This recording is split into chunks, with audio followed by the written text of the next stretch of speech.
Okay, everyone, good news finally. It's not all bad news from Blaze Media.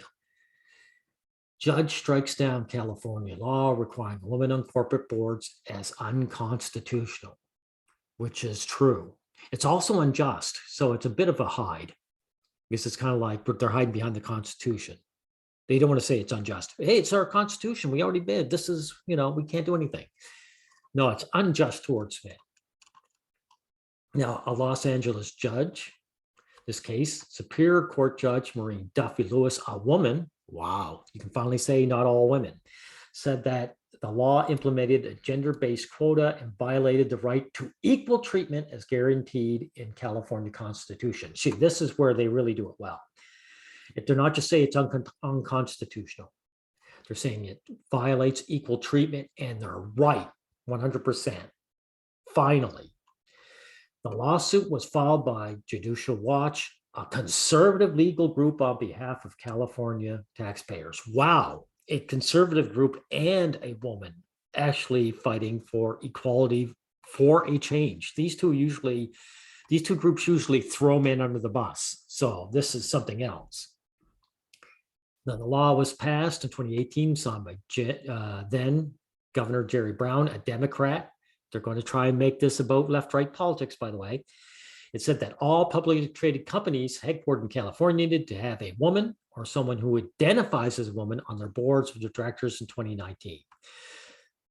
Sorry, even though that's their rule, someone simply identifying as a woman won't work. A trans woman would not, trust me, women do not see trans women as women. And if you had a trans woman on, they would come out and say, no, we want women on there. Trust me. During the trial, a letter surfaced from former Secretary of State Alex Padilla, warning Brown that the law was unenforceable. Yeah, you know why it's unenforceable? Because these men don't want to lose their jobs. Because I'm going to show you something quick. First, I'll add to this. Any attempt by the Secretary of State to collect and enforce the fine would likely exceed its authority, Padilla wrote at the time. No, it wouldn't be. If they made this law, it would be their authority to penalize these companies. What it is, there's two things going on. The companies don't want to lose money. It's all right if Joe Blow gets his head kicked in, but these companies don't lose money, but also these men don't lose their jobs. And this is what I'm talking about. This is a woman talking about. Here we go. Get to the very center. Start, I should say.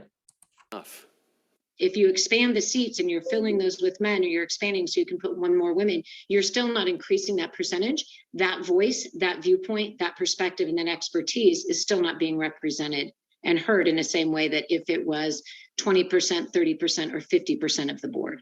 Yes, now you guys should realize what I'm talking about. These guys who are actually on the board would want to keep their jobs, wouldn't they? Wouldn't they? And you see, if you're just talking, they got smart. They said, well, we'll just expand the number of people on the board and give these women who didn't deserve to get up here, that didn't do their work to get up there, who don't have the skill to be in this position. And we could add them and they just sit there and be quiet and get their paycheck. But in order to get a percentage and not just an increase in number of women, they would have to get rid of some of these guys. So some of these guys who earn their way all the way up into their positions would have to be fired. They'd have to be let go. And that's why it's really unenforceable, because these guys who actually have enough sway that they can fight back would say, no, I'm not giving up my job. And it also doesn't help the board. These women don't add any perspective. If anything, the women take away from it. For one thing, they're putting in women who didn't earn their way, because if they did earn their way, they'd be there to start with. And just as important is these women, these tend to turn on the men in the board, start giving them false accusations. And these guys in the top board, they know what's going on. They've seen it enough time. They can feel it. It doesn't matter until it goes on their doorstep. Then all of a sudden they become brainy and they go, oh, now I've got to watch my P's and Q's over everything. No, thank you. Now, Brown signed the bill anyway. Given all the special privileges that corporations have enjoyed for so long, it's high time the corporate boards include people who constitute more than half the persons of America, Brown wrote. Well, you're wrong, Brown. They don't. No one is forced to have equal number of anybody. These corporate boards, the people get there through clawing their way to the top. And here's the thing, guys, men have to. Men work for a living or they don't have a living. Men prove useful to society or society calls them bums and treats them like garbage, which is the exact opposite of women's experiences. Women do not have to work for a living. If they if they can find some way, some guy or some way of not having to work, society has no problem with that. And men will marry women and do things for them whether the woman has a job or not. So this is the bare bones. This is the reason why the corporate boards have more men than women. Men have to perform, women do not. Now, Democrat State Senator leader Tony Atkins said the ruling was disappointing. Not to me, Tony. More women on corporate boards means better decisions. He's wrong. And businesses outperform the competition. That's just a bold-faced falsehood. It's not true. Women add nothing special. We believe this law remains important despite disheartening ruling. Well, you're wrong. This law is the very opposite of important. It's important that it gets stopped, this disgusting, unjust law. Judicial Watch President Tom Fitton disagreed. Thank you, Tom.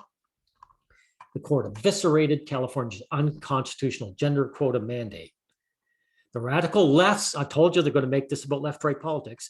The radical left's unprecedented attacks on anti-discrimination law has suffered another stinging defeat. Wow, I guess the left is all about putting women ahead of men.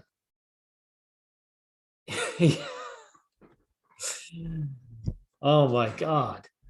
Yet these right wingers usually throw men under the bus, like this case. I'll talk about this case later. Where this young man got brutally attacked by this young woman and she got off scot-free. Right. Anyway, I'm getting off on a tangent. The California law prompted Washington State to pass similar legislation. Great. It's a domino effect. And other states include Hawaii and Massachusetts have introduced similar proposals. Yeah, these men in the upper crust are fighting back. And this is even though it's been climbing up. The report from Women's Business Group said last year women held 27% of the seats, up from 24%. Yeah, you know why? Because you have these disgusting anti-equality laws allowing women to just go in there and take up seats who don't belong there. And this is the kind of person who should not be talking. This person should not be in any position of authority. If she really believes what she's saying, which she does, she does not belong there. She should be fired from any position of authority. So anyway, we're ending it here, and it's good news for a change.